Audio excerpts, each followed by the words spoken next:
Tony, quais são os time frames onde os pós são mais respeitados, macro ou micro? Macro. Sempre macro.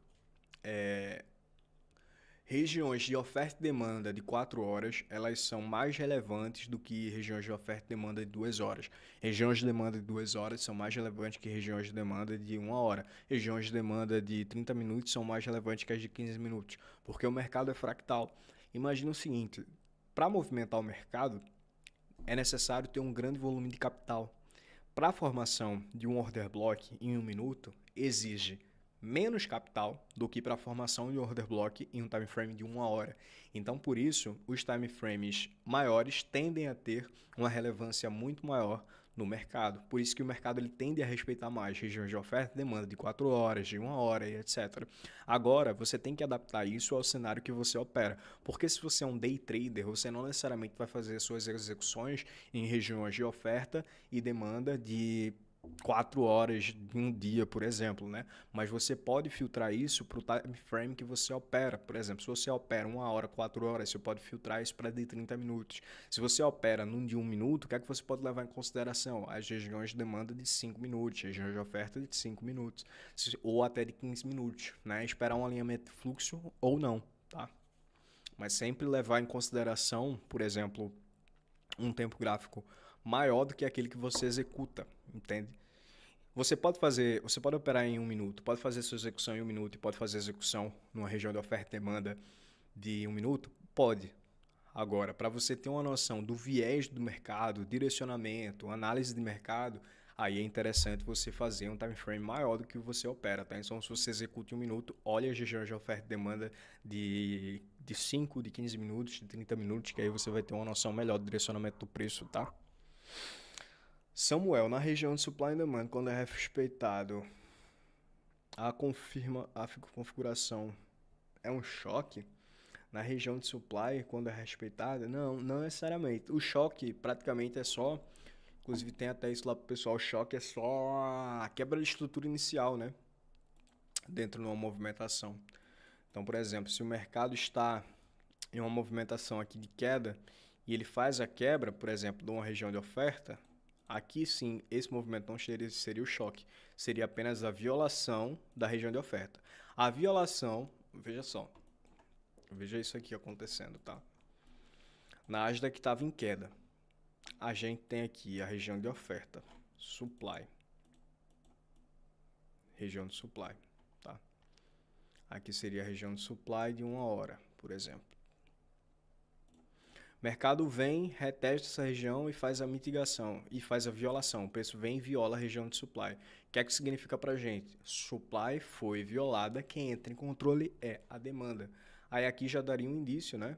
Para buscar as regiões de demanda relevantes, por exemplo, esta. E aí o mercado volta a ter essa região de demanda e faz um movimento de continuação de alta. O que é que seria o choque? A quebra de estrutura, a primeira quebra de estrutura na direção contrária. Esse movimento, quando o candle ele vem aqui e fecha, tá? Inclusive teve aula especificamente sobre choque lá na comunidade sexta-feira. Mas aí a gente tem essa movimentação aqui dessa quebra de estrutura inicial, seria o change of chart, é a mudança de caráter no mercado, caráter de queda, e a partir deste ponto a gente veria o caráter do mercado mudando para alta. E aí somando a invalidação de uma região relevante de supply, por que relevante de supply? Porque isso aqui era um order block que teve geração de ineficiência, não teve mitigação, teve geração de liquidez, que é mais uma confirmação, que seria um movimento de indução aqui, tá? Para o institucional capturar essa liquidez presa nesse topo aqui, ó. O mercado capturar a liquidez presa nesse topo para aí sim fazer um movimento de queda. A partir do momento que isso é violado, que isso é liquidado, aí a gente entende que o mercado mudou o caráter, né? No caso aqui do caráter de queda, agora para um caráter de alta. E é isso que é o choque praticamente, né? Dá uma observada em SHA-USD. SHA-USD, a gente tá num fluxo de alta absurdo, né? E ele tá deixando isso muito mais claro pra gente com o passar do tempo. Aqui foi, inclusive, essa foi a análise que eu tinha mandado lá na comunidade, né? A análise de fechamento. Acredito que tenha sido na análise de fechamento, essa região de supply de 30, ó. O mercado vem, chega na região de supply de 30, faz um movimento de impulsão para alta. Isso aqui foi lindo, velho. Isso aqui é lindo, tá, pessoal? Eu não sei se vocês estão vendo, mas isso aqui é o fluxo da estrutura. Tipo assim, eu olho pra isso aqui, pô, meu irmão, isso aqui é maravilhoso, velho. Isso aqui é muito lindo. Estrutura de mercado é vida, velho. Tu é doido. A partir do momento que você aprende a identificar a estrutura, o mercado tá contando ali pra você, né? A história, o que é que tá acontecendo no preço, quando você aprende a fazer as marcações. Porque você vê, XAUSD estava no fluxo de alta, aí eu estava marcando as regiões de demanda relevante, né? Ok, ok, ok. Aí aqui ele chega, ele não tinha chegado em nenhuma região de demanda relevante, mas aqui ele chega. A partir do momento que ele chega na região relevante aqui de 4 horas, a gente começa a ver o que? O alinhamento de fluxo, aqui no caso de macro para micro, né? Porque aqui seria praticamente a estruturação do preço em 4 horas. A gente tinha essa região de demanda, o mercado vem e retesta. A partir do momento que ele retesta, aí em low time frame a gente começa a ver esse alinhamento. E aí a gente vê as regiões de demanda, por exemplo, de 30 minutos, serem supridas juntamente com a movimentação de captura de liquidez, que é o que eu sempre mostro para vocês aqui, ó. A gente tem a liquidez nesse ponto, liquidez é capturada, chega até uma região de demanda, execução de compra. Mesma coisa aqui, ó, um fluxo de ordens, liquidez aqui nesse ponto, o mercado volta e aí faz o movimento de continuação. Para achar o SD, eu consigo ver apenas a continuação dessa movimentação de alta em direção ao all-time high, tá? Ele pode reverter, pode fazer não sei o que, pode, mas eu enxergo que a gente tenha a probabilidade muito alta aqui da gente ter uma continuação também em direção ao all-time high em XAUSD. A gente tem uma quebra de estrutura clara aqui, né, que confirma para a gente a movimentação. A gente ainda tem outra quebra de estrutura aqui, o mercado quebra esse topo aqui, ó, praticamente neste ponto, né? Então assim, ele está fazendo a quebra de estrutura em direção de alta. Então, o mercado está subindo. O que é que eu tenho que fazer? Compras. Aí qual é a outra pergunta? Aonde comprar? Né? Então, aonde comprar, a gente tem que ver os pontos mais relevantes. Eu posso considerar esse fundo, posso considerar esse topo que foi formado já aqui com o swing point.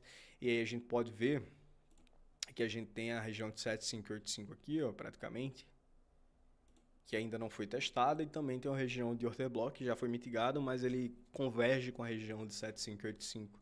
Então, XAUSD, a gente poderia ver em low time frame uma estruturação em direção, e aí operar em direção à região de demanda, e aí, posteriormente, depois que tocar na região de demanda, a gente operar no sentido contrário aqui, ó, operar comprado, tá?